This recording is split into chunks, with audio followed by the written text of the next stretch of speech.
The emphasis in Paul Fling and Donald Puterbaugh's book, The Basic Manual of Fly Tying, is to imitate nature.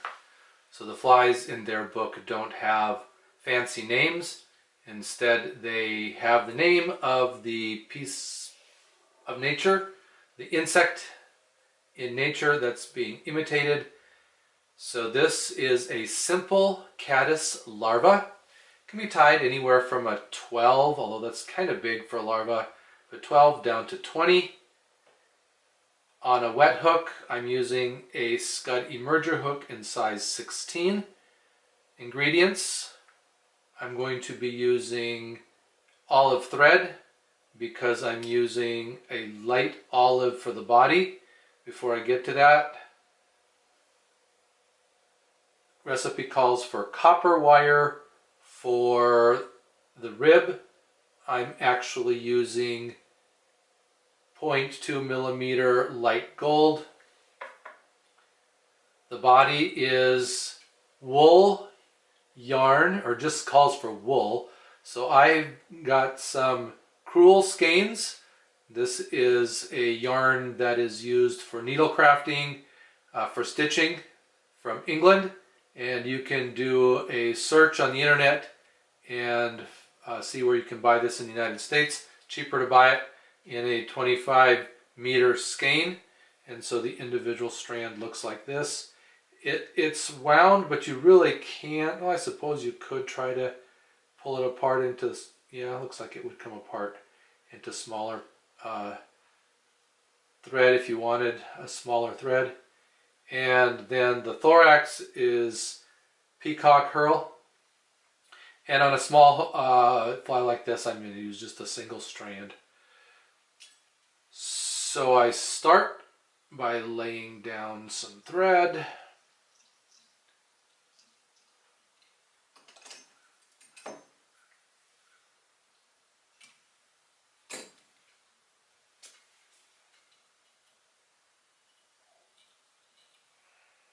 Tie in my wire rib.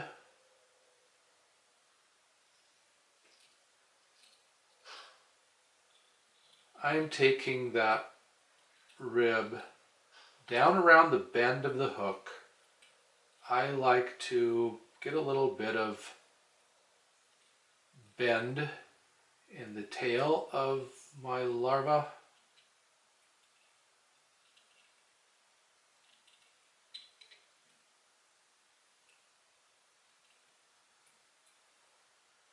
Then tie in the body.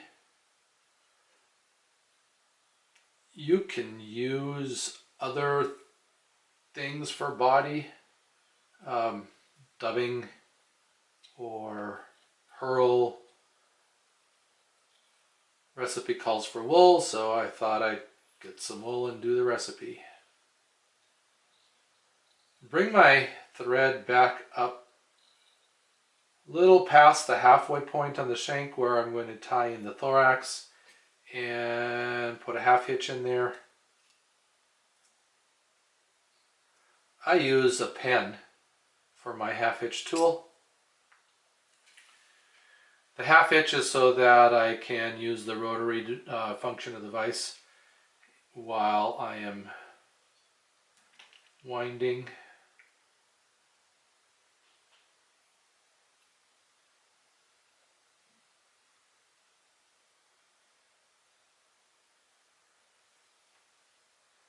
So I'm going to wind touching wraps up the body.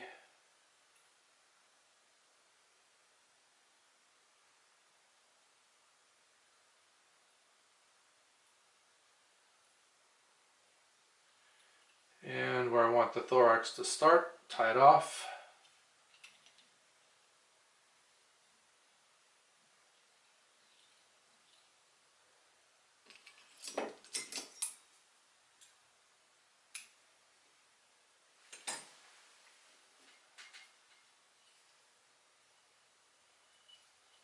Another half hitch to hold my thread in place while I wind the rib. And I'm going to counter wrap the rib.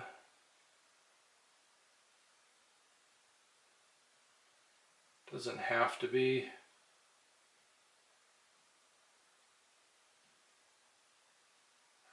Counter wraps the other way.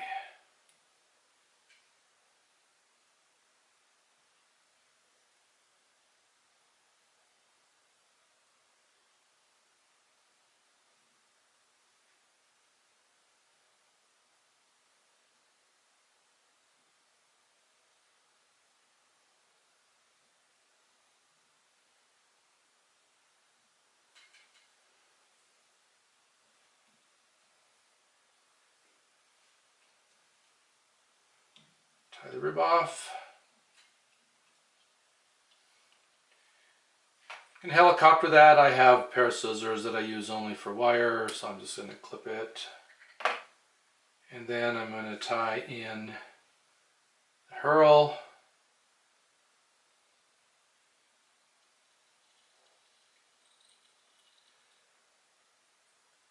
I can just wrap the herl like it is. That works. However, I like to strengthen my herl a little bit, especially when it's not being wrapped with a rib in a rope. So extend my thread out and create a dubbing loop.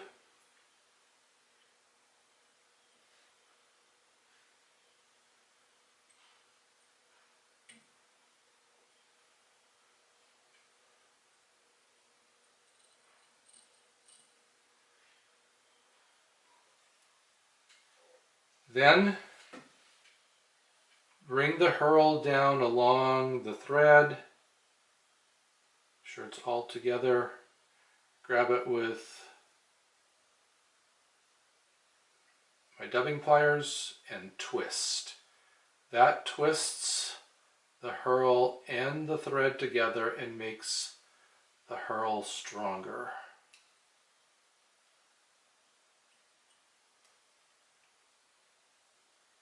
And it's possible that I need to keep twisting as I wrap forward and wrap against that thread that's hanging down underneath on the spool until I get up here behind the eye, and then tie that off. Try not to crowd the eye too much here.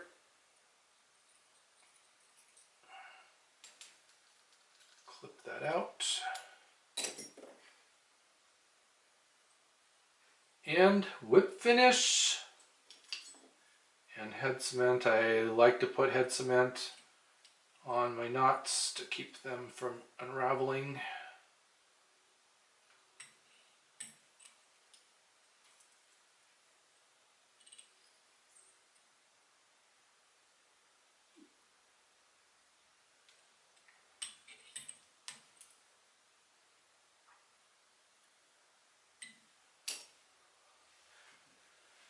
Can be tied in a variety of colors. I have this olive, I have a tan, a more brown, darker brown. I don't remember what that was when I bought it.